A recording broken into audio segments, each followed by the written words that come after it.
பொறியியல் மாணவர் சேர்க்கைக்கான கலந்தாய்வு சென்னை கிண்டியில் உள்ள அண்ணா பல்கலைக்கழகத்தில் துவங்கியுள்ளது. இதுகுறித்த கூடுதல் தகவல்களை தருகிறார் செய்தியாளர் சங்கரன். தமிழகம் முழுவதும் 580 பொறியியல் கல்லூரிகள் செயல்பட்டு வருகின்றன. இவற்றில் அரசு ஒதுக்கீட்டின் கீழ் முதலாம் ஆண்டு சேர்க்கையை பொறுத்தவரை 1,92,000 இடங்கள் இருக்கின்றன. இந்த படிப்புகளில் இந்த பொறியியல் படிப்புகளில் சேர்வதற்காக நடப்பாண்டில் 1,41,000 மாணவர்கள் விண்ணப்பித்தனர்.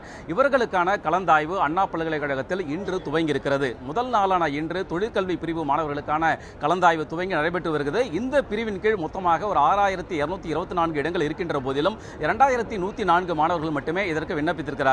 இந்த மாணவர்களில் இன்று 1000 பேர் அழைக்கப்பட்டிருக்கிறார்கள். நாளையும் தொடர்ந்து மீதி இருக்கக்கூடிய மாணவர்கள் இந்த கலந்தாய்வில் பங்கேற்கிறார்கள். இதைத் தொடர்ந்து வரக்கூடிய 19ஆம் தேதி மாற்றுத்திறனாளி மாணவர்களுக்கான கலந்தாய்வும் 21ஆம் தேதி விளையாட்டு பிரிவு மாணவர்களுக்கான கலந்தாய்வும் நடைபெறுகிறது.